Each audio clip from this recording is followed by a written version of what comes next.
New টাউনের একটি হোটেলে অনুষ্ঠিত হলো এমিনিটি সংস্থার ২০ বছরের সাফল্য উদযাপনী অনুষ্ঠান। অনুষ্ঠানে কর্মীদের পুরস্কৃত করা হয়, সঙ্গে খাওয়া দাওয়া, নাচ গানের বন্দোবস্ত ছিলই। ২০০৪ সাল থেকে পথ চলা শুরু হয় এমিনিটি। একটি শাখা দিয়ে শুরু করে আজ নিজস্ব ১২টি শাখা রয়েছে। ৩৫ থেকে ৪০ জন ডিলার ডিস্ট্রিবিউটর রয়েছে। গোটা পশ্চিমবঙ্গ জুড়ে কাজ করে চলেছে এই সংস্থা।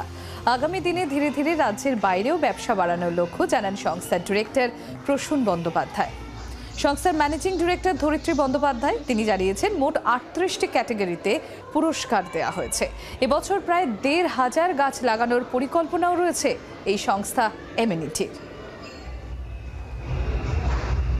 আজকে আমাদের 20 ইয়ার্স পূর্ণ হচ্ছে এবং সেই অনুযায়ী আমাদের প্রত্যেক বছরের মতন এবছরও অ্যাওয়ার্ড ফাংশন হচ্ছে। এটা 20 ইয়ার্সের অ্যাওয়ার্ড ফাংশন। এবারে আমরা যেটা করেছি সেটা হচ্ছে গো গ্রিন। যেহেতু আমাদের গাছের অভাবের জন্য যেভাবে দেখছি গরম কষ্ট সহ্য করতে হচ্ছে এবং ভবিষ্যৎ প্রজন্মের জন্য আমরা চেষ্টা করেছি এবার ফুলের জায়গায় সবাইকে গাছ দিতে, এবং আমরা এখানে প্রায় 500 মতন গাছ এবং পেন ও পেন্সিল যেগুলো শিট দেওয়া আছে সেগুলো সবাইকে ডিস্ট্রিবিউট করেছি।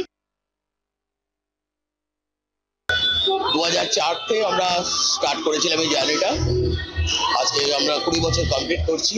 আমরা একটা ব্রাঞ্চ দিয়ে শুরু করেছিলাম, আজকে আমাদের নিজস্ব 12টা ব্রাঞ্চ আছে। আমাদের 35-40 জন ডিলার ডিস্ট্রিবিউটর যারা আমাদের সঙ্গে কাজ করে, এবং 2004 থেকে 2024 আমরা through out the West Bengal কাজ করছি। বিভিন্ন প্রোডাক্ট যেমন আমাদের নিজস্ব kitchen chimney, Innova plus eureka force লিমিটেডের সমস্ত প্রোডাক্ট এগুলো আমরা ডিল করি। বাংলার আওয়াজ, বাঙালির আবেগ, জি 24 ঘন্টা।